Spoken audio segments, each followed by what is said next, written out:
All right, welcome everybody. Thanks for joining me again here this week for the weekly mastermind session. This week we're going to interview Peter from Oriole Landscaping.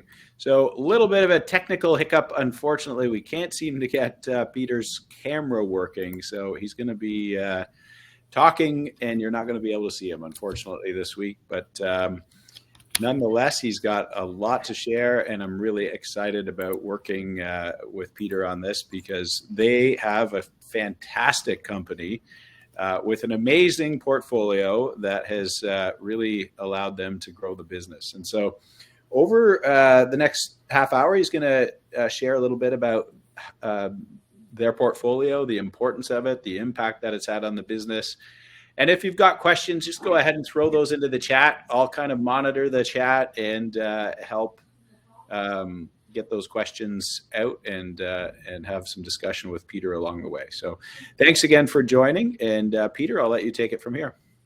Thanks, Mark. It's a pleasure, as always, to have a chat with you. And we have had a great run of things. It says there on the page since 1986, and that seems like a long time ago. And but every day I get up and I'm still excited to come to work. So it's a lot of fun, and I look forward to many more. The journey has been interesting, and it has been varied along the way. This webinar is going to focus on your digital portfolio and how to use social media and your website. But I can tell you, in 1986, there was no World Wide Web. There was no social media. We did door knocking, and we hung the flyers on people's doors, and we've come a long way since then. So it's a constant learning journey, and I'm still learning, and things are still changing. So hopefully, what I can do today is share what we're doing right now and what I see as the most important thing to focus on, and hopefully in the coming years, what we might be able to do better at selling, doing better at positioning ourselves so that we have a smoother operation. Yeah, excellent. And so just for the group, maybe if you don't mind sharing a little bit about what Oriole Landscaping does, what your sort of services are, and kind of size of company, that kind of thing. It'll just kind of help, I think, everybody get to understand how the portfolio connects up with the company. Yeah.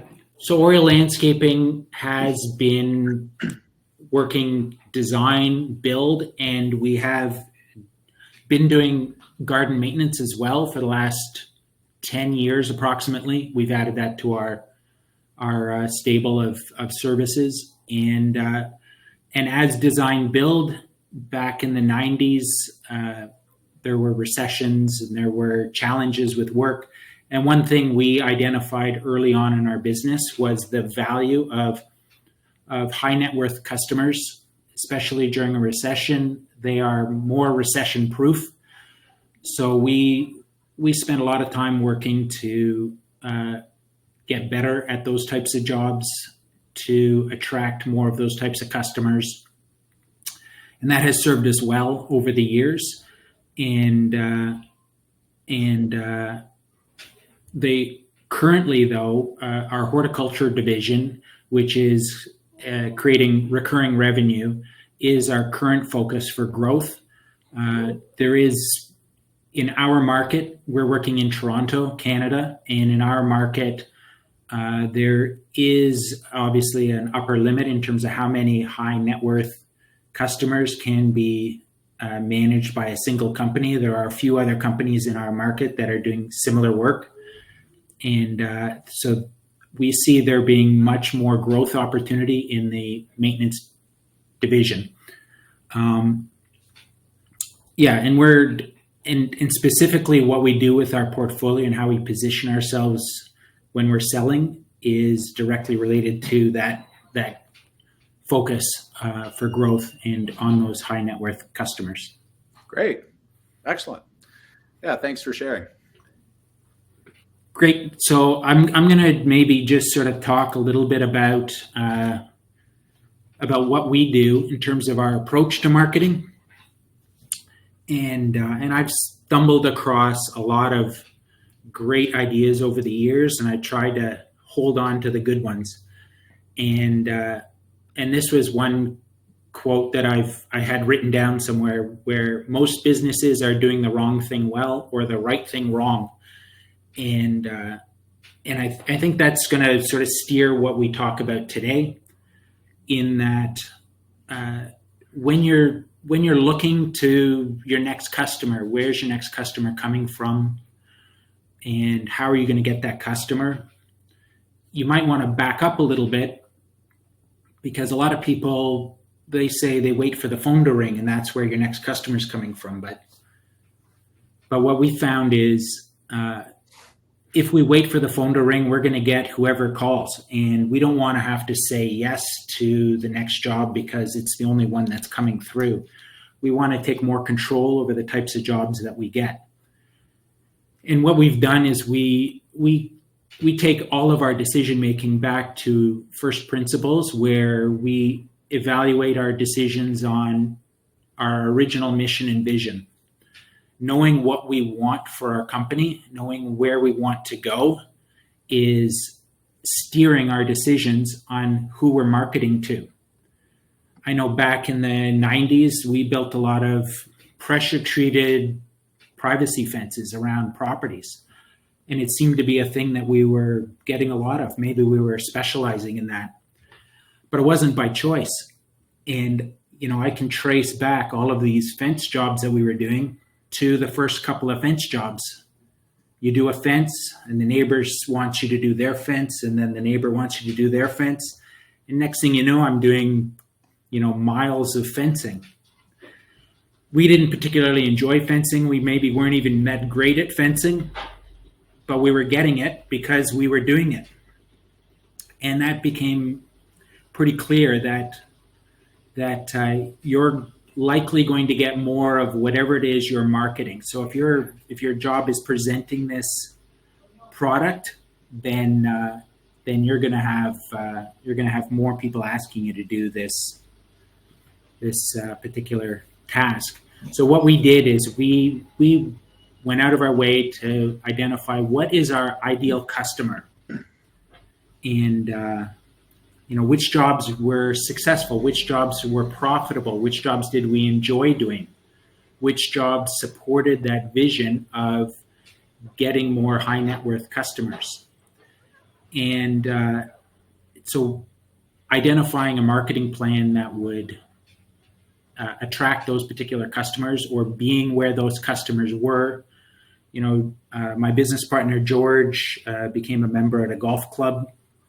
For example, there's a lot of our clients are members of golf clubs or a tennis club, or, there's a lot of things that you can do where you get exposure to those types of customers. Yeah, I think that this is all really good point, Peter. I think sometimes people think of marketing as something that they need to do when they're not busy. And I think what you're highlighting is that, marketing is something that you do to improve the client profile and kind of improve the type of revenue that you're pulling from the business. And I think this is something that is often overlooked. And I really hear this a lot. Contractors saying, well, we don't need to spend money on marketing because we get so many referrals. And like what I'm hearing you say is, we spend money on marketing to improve the type of clients we get. And then I would say in the process, you're probably getting much better referrals as you go further and further up market and really reach the customers that you really want to get to in the future. Yeah. Oh, absolutely. And knowing which types of customers are those ideal customers is going to define what type of marketing you're going to do, who you're going to talk to. We learned early on too that, a do-it-yourselfer landscaper, you get to a homeowner and the homeowner is, says, oh, I can probably do that patio myself, or I can build that deck myself and do that planting myself.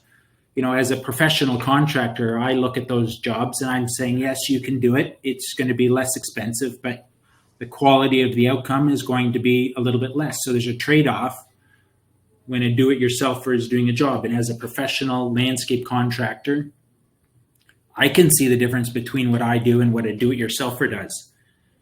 And I realized pretty early on that I am not a marketing professional, and that if I try and do my own marketing, I'm no better than a do-it-yourselfer marketer.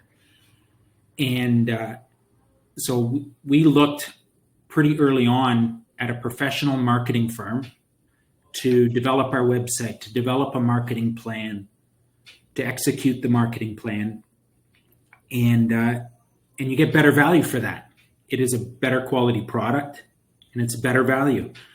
And if the point of marketing is to get better customers, if I spent, just throwing a number out there, 1% of my sales on marketing or 2% of my sales on marketing, depending on where I am in the market and how much I want to grow, that's not a lot of money if I can boost sales 10% or 20%.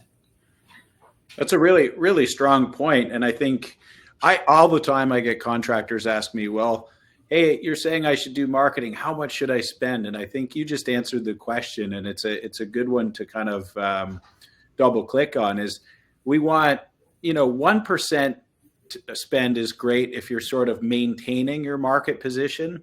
2% might be a little better if you're still trying to maybe move up market or grow. And then 3% might be great for a really aggressive sales plan.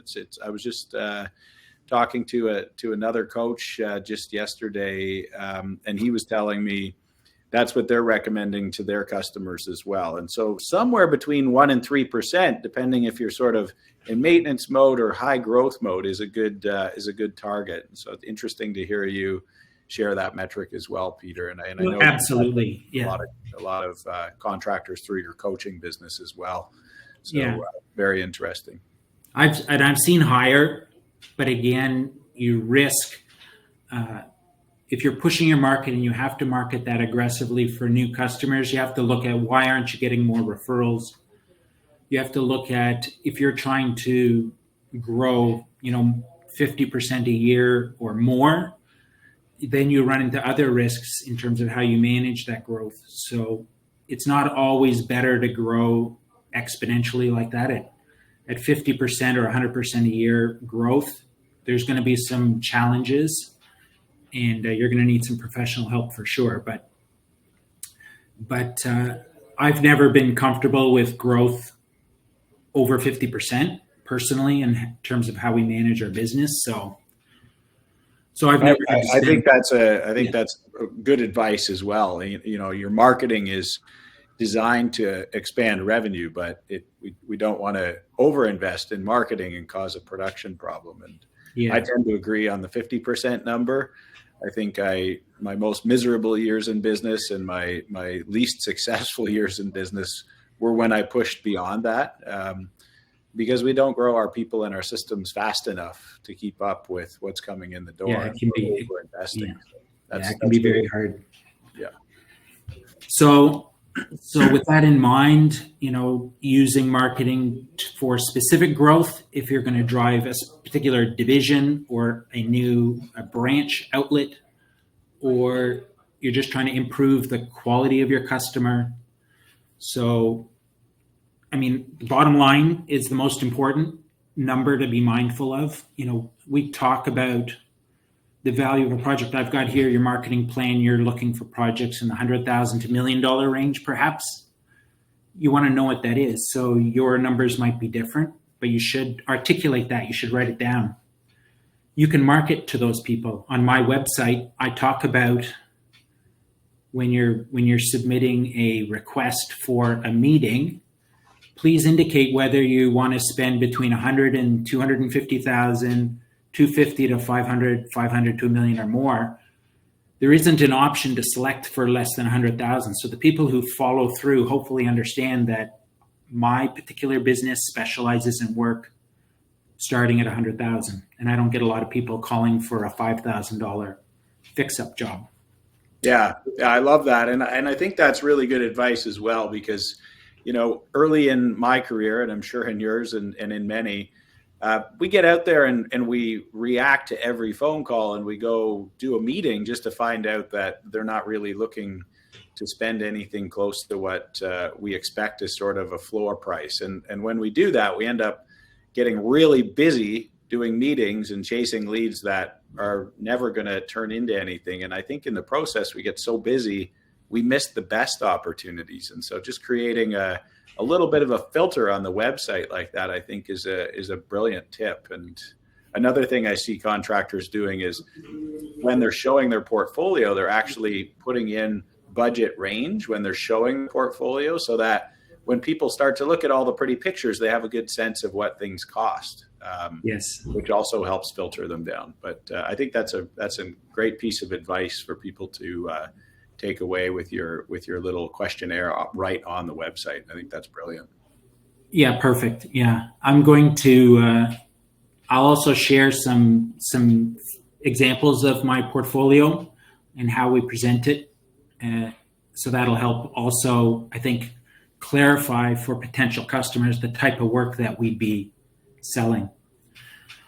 So just like the last few points on the marketing plan is to make sure that you know where your clients are. So how they heard of you, like, are they hearing about you from their neighbors and their friends, or on Instagram or Facebook, from a trade show?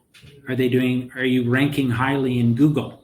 You can pay to get ranked highly in Google, for example, and you can do advertising. You can pay for getting pushed on Instagram, but you want to know where they're coming from, so you know where to spend your money and where to focus that attention. And why they chose you. So you're selling, you're either solving a problem for them, or you are, adding beauty and enjoyment to their property, right? And if you're selling, something that looks pretty or something that solves a problem, you want to know which that is, so that you may have a specialty. Personally, I try to do a bit of both. We have a big enough company where we can have beautiful looking projects, but the more challenging the project is, like if we talk about a difficult property, that's going to select to my company, because we have a deeper pool of specialists here, for example. So that's what I'm marking toward is, a ravine property is going to be a lot more challenging than a flat suburban property. And you're going to spend a lot of money. It's going to look beautiful when you're done, but it can be a lot of work and a lot of technical work. And that's something that our company specializes in. So we market to that, because we can position ourselves uniquely to that specific market. I think that's a really big point, especially where you started out there, Peter. Just for the audience to kind of keep in mind is, like, people generally spend money, or more or less do everything we do in life, for one of two reasons: either seeking happiness or avoiding pain. And so depending on what we're marketing, if we're marketing snow plowing, we're trying to market to the fact that we're avoiding pain. We're going to maintain safety. But when we're marketing landscape maintenance, or in a residential setting, or in a design build project, we're really kind of marketing about happiness. And so we're solving a problem, yes, but ultimately we have to kind of make sure that the marketing is leading them to the belief that we're going to improve their happiness or remove a little bit of pain. And I really liked how you set that out clearly, as far as, like, what is it that you're actually sort of marketing when you start to speak to the audience. Because I think oftentimes we just kind of get a little too technical about our landscape companies as we start to build websites and whatnot. And I think your opening there was super strong. Thanks. And I think you have to be upfront with your clients, and in terms of what you specialize in and how you can help them. But at the end of the job, you want to find out where you were successful and maybe where you could have done better. And that information will feed back into your next job. And this can all be part of the marketing plan if you know what was the difference maker for your client. That's how you will then position yourself for your next client, especially your good clients. So if you only get a survey from a handful of your clients, find out what your best clients are thinking about you and find out how you can take that information and sell it to your next client. I'm going to show a few examples of what we do on Instagram first. And Instagram has been very successful for us. We get a lot of traction with our Instagram posts. We get a lot of feedback. We have people, clients, and related parties. There are a lot of architects that we do work for that follow us on Instagram. So being top of mind with them is important. So having regular posts is important. Making sure that, if you're going to be selling a product, that you always have high quality images. I pay a professional to do the photography. I can't see it on my screen here, but this is Jeff McNeil, is a professional photographer who works a lot in the Toronto area. He probably does 50% of all the landscape photos in the Toronto area because he is very good at what he does. I think almost all of the pictures in my presentation today were photographed by him. But having a professional photograph it is better for awards submissions. It's better for Instagram presentation. And having a consistent, professional, finished product is my brand. I know a lot of other companies will show construction progress pictures. That's excellent, as long as it's good quality, as long as your staff are wearing the proper PPE, as long as the procedure is, best practices.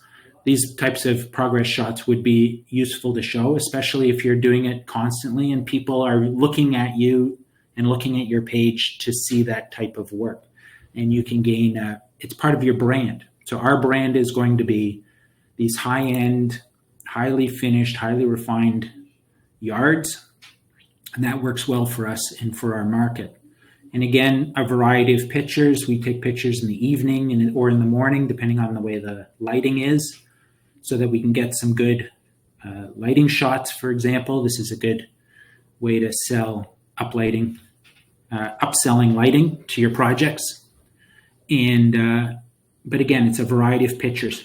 The key with social media is to have a schedule set up so that you are releasing pictures, once a week, twice a week, 3 times a week, whatever your frequency is that you're comfortable with, that you think you need to do to generate an expectation from your followers. You will get more hits if you are regularly being viewed by these followers of yours. And the key for me, and one of the tactics I do, is I set up all of these campaigns in the winter when in Toronto it's winter and I'm not busy. So I take time to set up my marketing campaign. We make sure the descriptions are complete. We set up a schedule of when we want to post the stuff, and it can all be automated. We can have it automated so that it's released at a regular schedule. We have it automated so that when we're posting to one platform, it posts to Facebook simultaneously, and we have a different program for LinkedIn. But having these things come out regularly has been very helpful for us, and I don't have to worry about it during the during the spring when I am really busy managing the crews. These things are continuing to come out on a regular schedule. And again, showing a variety of properties, a variety of settings and materials, but always trying to make sure that the composition of the picture represents my brand, which is high-end, highly finished, clean, simple. And again, this one's at sunrise. I remember meeting the photographer at this site, and I think we met at 5:30 in the morning. It was in the summer, so the sun comes up early, and we got this picture around 6 o'clock or shortly after 6 in the morning. But that's what gives you these the money shot or whatever, And we won an award for this one. We won an award for a number of these properties, but part of the way you win awards is to make sure that the photograph shows really well.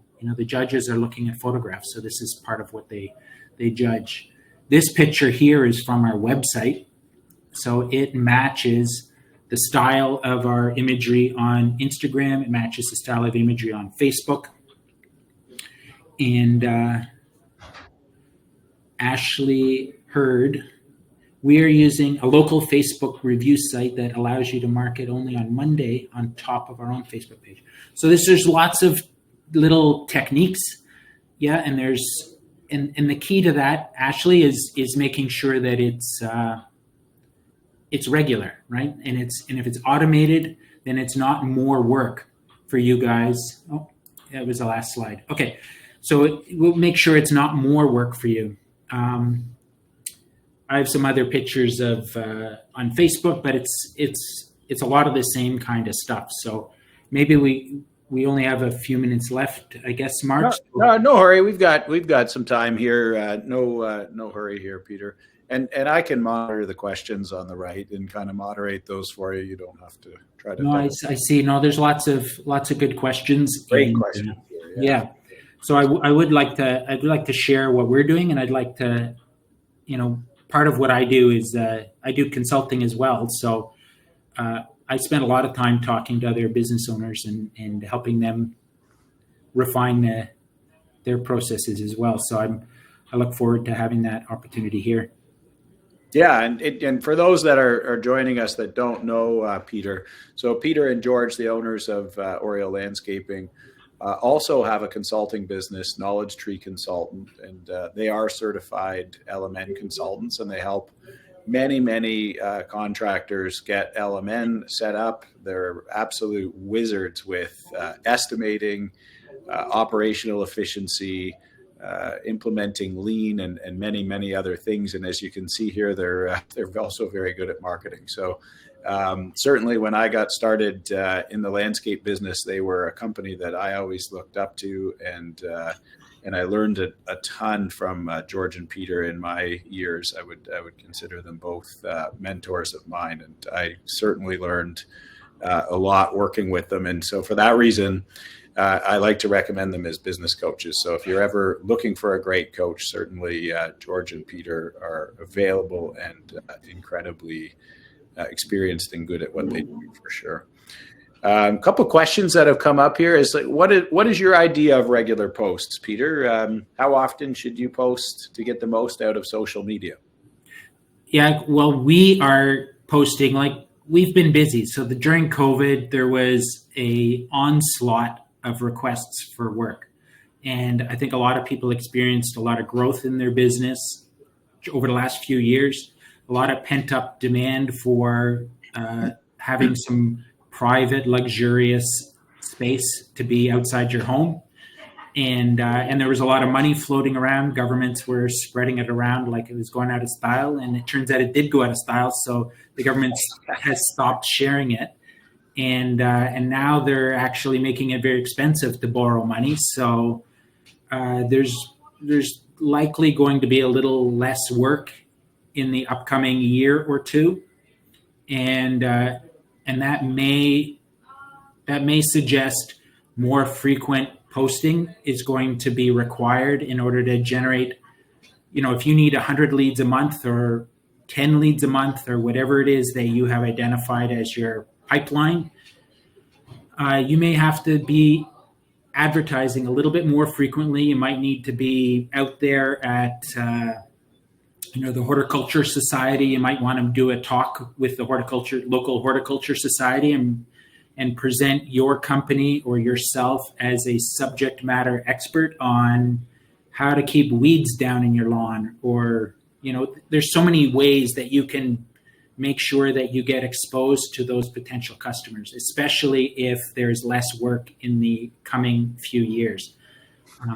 That's something that, it's awful to think about, and everybody thinks it's only going to keep getting better and better, but there are going to be ups and downs in business, and anticipating that potential lull is going to be critical for you not being caught unprepared in the spring if you don't have enough work.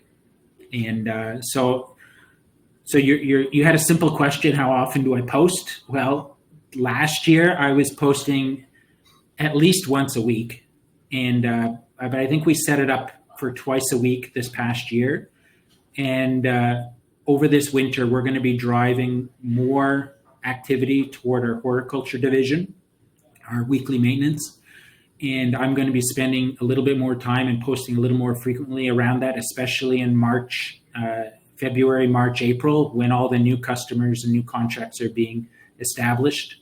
And so I'm gonna ramp up my frequency this spring, because I do want to grow that and protect myself for perhaps a lull in design build work.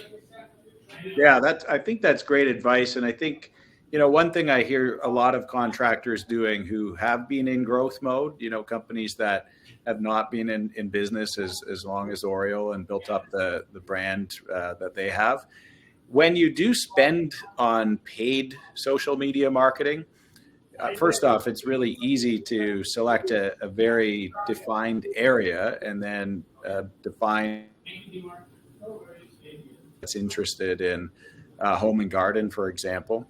Yeah. And then also by income, which is great. And so we can really target the audience for the various services that you might be trying to sell. And so if you're looking to expand your landscape maintenance business in the residential market, Facebook and Instagram might be great, or maybe it's backyard swimming pools like this picture we're staring at here.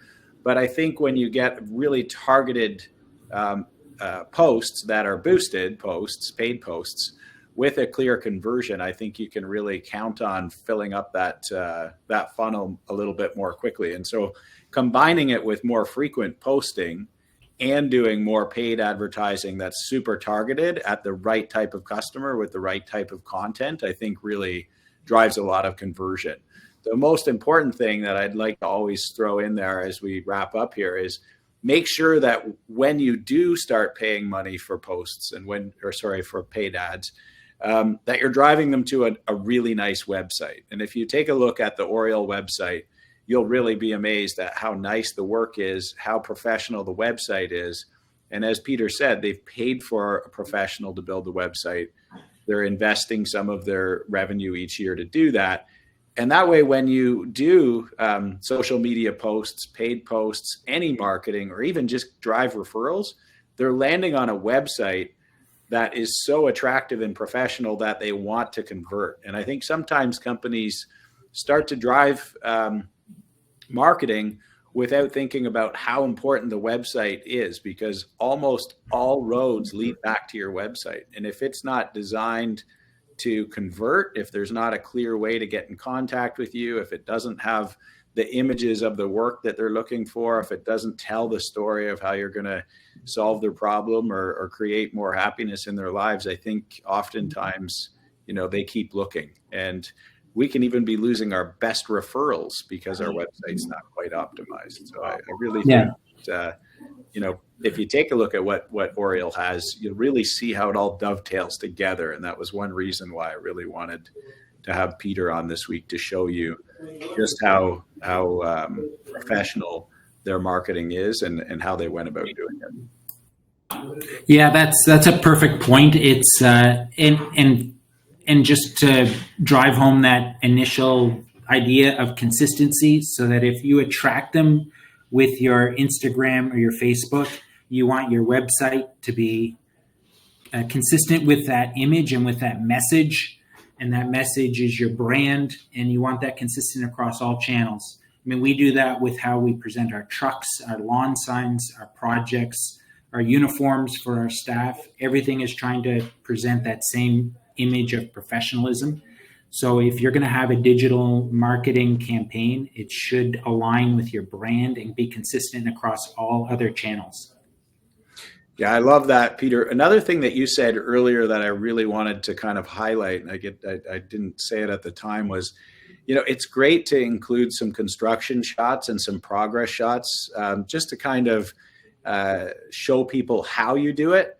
But I do see all too often a lot of landscape companies, they're just constantly posting construction pictures. And I kind of wonder why they do that as their sort of steady stream of content instead of really showing finished product. Because I think what you attract when you're just constantly showing construction pictures are people that are doing the work or other contractors that do the work because they're interested in the how-to stuff. I think if you're trying to sell high-end design build, the customers want to see a little bit of how-to, but I really think that they want to see what you're capable of. And I really think that the way you've gone at it is great. You guys do show a little construction, but you've really focused on showing a lot more content around the finished product, which I think earlier, the other thing you said that I really loved is you're actually getting a lot more interest from architects who are going to maybe give you an opportunity on jobs, and you're getting customers who are really looking at your work on an ongoing basis more for inspiration for an upcoming project. So I love the way that you look at this. Yeah, knowing your client is the only way to speak to the client, right? So that's it's an evolving journey. Next year there might be a new platform come out that that we have to learn how to start using. If our customers are using it, we're going to have to learn how to use it.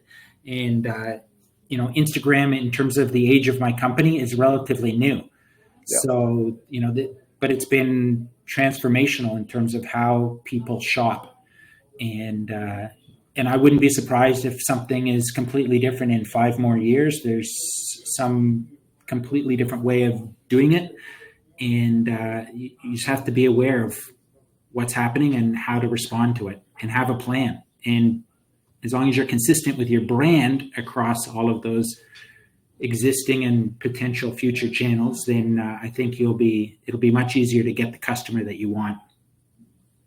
Excellent. Well, thanks for all of that great information, Peter. And again, if anybody here is interested to reach out to Peter, you can reach them at Knowledge Tree Consulting or Oriole Landscaping. So thanks, Peter, for taking part. Anybody who's interested in joining one of our 2-day mastermind sessions, we've talked about these things: growing revenue and profit, growing people. Definitely, we really go deep into a marketing and sales strategy that help you really sort of redefine your company and get the customers of your dreams. And we really build out strategy that helps you find the right people, but then really develop those people so that you surround yourself with people that can really solve those problems that your customers are looking for. So these 2-day mastermind sessions, if you're interested in joining us, we've made them super affordable. We actually use a company ticket so that you can bring lots of people for a really low price. Just join us and work on this business plan. This is our way of giving back to our great customers and the industry that we serve. And we would love to host you for 2 days. We're on a bit of a road show off to Minneapolis here out of Chicago tomorrow. And next week we're in Newark and Michigan. And then we're going to take a little break for the holiday season and get back at it in January. So hopefully you can make your way out to one of these and keep showing up for these weekly sessions. Make sure you sign up. Even if you can't make it, we'll send you a copy so you can watch it on your own. Next week, though, I got a really exciting thing to announce. Next week, we're doing a little bit longer format. So this is a half-day workshop that we're doing with a partner, Breakthrough Academy. We've been working closely with Breakthrough Academy with many, many great landscapers who are part of their program. They basically help contractors create systems and operational improvements in their business. We're going to have them on next week, and we're going to really dive deeply how $5 million landscapers strategically plan for the upcoming year. And so we're going to talk about how to do that. We're going to work with some real contractors, and we're going to really sort of dive deeply into the how-to. So hopefully you can join us. We split it up into 2 sessions, so you've got a little bit of break in between, so we're not just going 4 hours straight. But if you're not signed up for next week, I really strongly suggest you join us. There's going to be some huge takeaways. Benji Carlson from Breakthrough Academy has got an amazing way of looking at strategy, and I think it'll be a great value for everybody. So hopefully you join us next week for this event as well. And again, thanks for joining, and make today a great one. Oh, last chance on Black Friday. If you're a customer or not a customer, hit that Black Friday deal and take advantage of a few months of free use, whether you're a customer or a new prospect. We've got deals on Greenius and Pro. If you're not using the software, you get a few months for free. So thanks again, everybody, and have a great day.